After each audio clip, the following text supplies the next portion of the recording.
आज Doubtnut app download करें। Doubtnut पर अपने सभी गणित, रसायन विज्ञान, भौतिक विज्ञान और जीव विज्ञान के डाउट्स का करो सफाया। बस प्रश्न की फोटो खींचो, एक ही प्रश्न को क्रॉप करो और तुरंत वीडियो सोल्यूशन पाओ।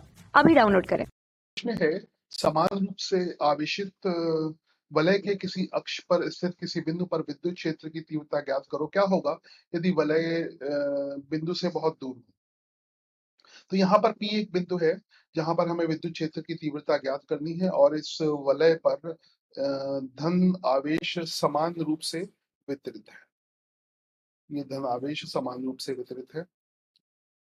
तो यहाँ पर एक छोटा सा अनंत छोटा एक भाग लेंगे आवेश का dq।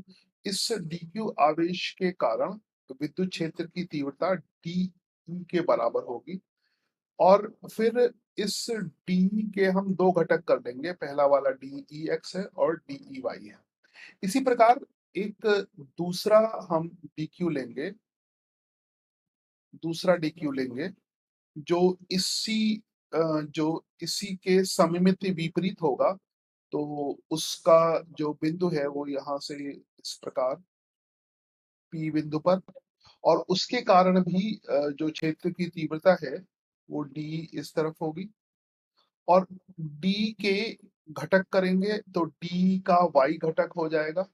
ये ऊपर की तरफ DE का Y घटक हो गया और D का X घटक हो जाएगा, इसी में जुड़ जाएगा D का X घटक। तो ये जो Y घटक है D के वो निरस्त हो जाएंगे तो केवल X घटक बचेगा।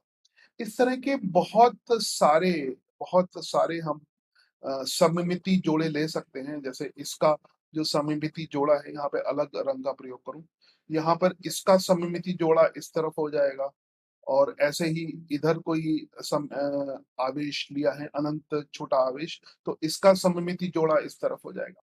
इस तरह हम बहुत सारे सममिति जोड़े लेंगे और सभी सममिति जोड़ों के कारण जो कुल विद्युत क्षेत्र की तीव्रता है वो हम जोड़ लेंगे। तो सभी सममिति जोड़ों के कारण जो y घटक है वो तो निरस्त हो जाएगा, सिर्फ x घटक है। तो यदि हम सभी सममिति जोड़े लें और कुल विद्युत क्षेत्र की तीव्रता ज्ञात करें तो कुल विद्युत क्षेत्र की तीव्रता को हम लिख सकते हैं समाकलन dEx का सभी सममिति जोड़ों के लिए, dEx का सभी सममिति जोड़ों के लिए। और इसका मान dEx का मान क्या हो जाएगा, dE cos theta, dE cos theta.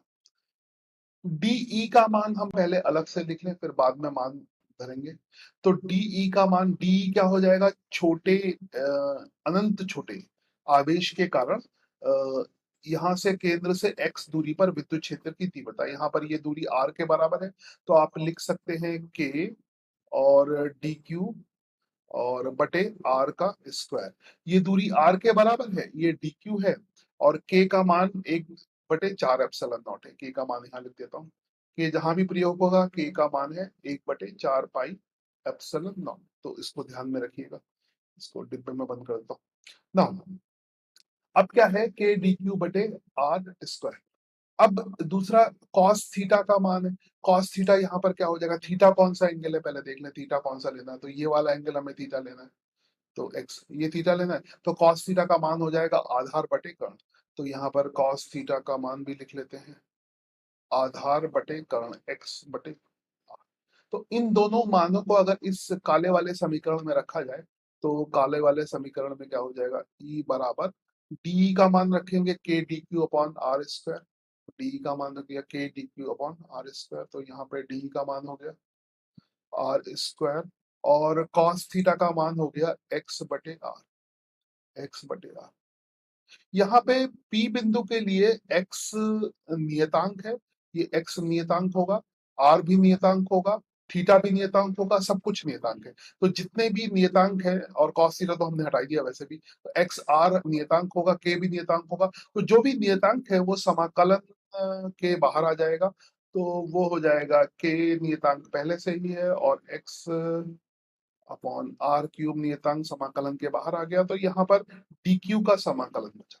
dq को अगर समाकलित करेंगे तो इस पर जो कुल आवेश है, जो मान लीजिए q के बराबर है तो q आ जाएगा। तो जो कुल विद्युत क्षेत्र की तीव्रता हो जाएगी वो हो जाएगी k q, ये समाकलित होके q आ जाएगा।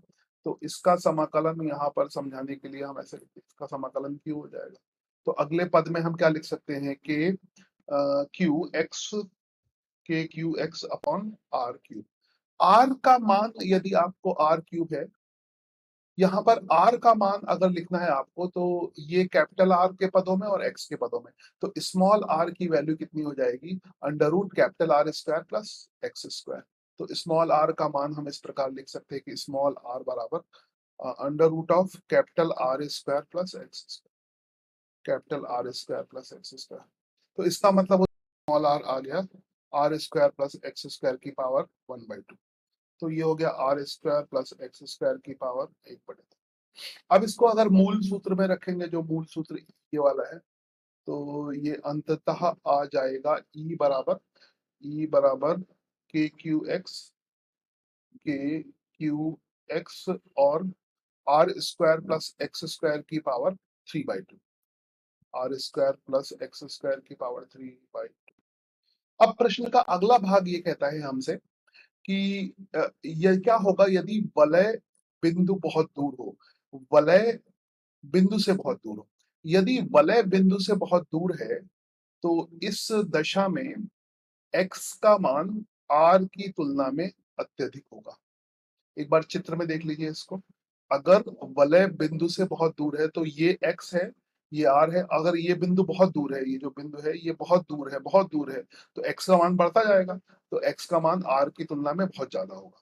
तो यहाँ पर x का मान r की तुलना में, तो अगर x का मान r की तुलना में बहुत ज्यादा है तो इसको आप r स्क्वायर को निरस्त कर देंगे, यानी इसको आप मिटा सकते हैं, गायब कर सकते हैं। तब हमारे पास केवल क्या बचा रहेगा, एक्स स्क्वायर की पावर 3/2। तो यहाँ पे स्क्वायर इससे कैंसिल हो जाएगा। तो तब हमारा जो सूत्र हो जाएगा इस दशा में वो हो जाएगा, ये 2 तो निरस्त हो गया पहले से और एक एक्स ऊपर है, तो ये आ जाएगा के क्यू बटे एक्स स्क्वायर। तो इस दशा में ये एकदम बिंदु आवेश की तरह व्यवहार करेगा, क्योंकि बिंदु आवेश के विद्युत क्षेत्र का सूत्र यही होता है। तो हम इसको लिख सकते। तो ये प्रश्न पूरा हुआ। तो समरूप आवेशित वलय के अक्ष पर हमने विद्युत क्षेत्र की तीव्रता ज्ञात कर ली और वलय बिंदु से बहुत दूर है, तो क्या होगा, तो वो ये जो वलय है वो बिंदु आवेश की तरह व्यवहार करेगा। कक्षा 6 से 12वीं से लेकर नीट, IIT, JEE वो एडवांस के लेवल तक 1 करोड़ से ज्यादा छात्रों का भरोसा। आज ही डाउनलोड करें डाउटनेट ऐप या व्हाट्सएप करें अपने सारे डाउट्स 8400 400 400 पर।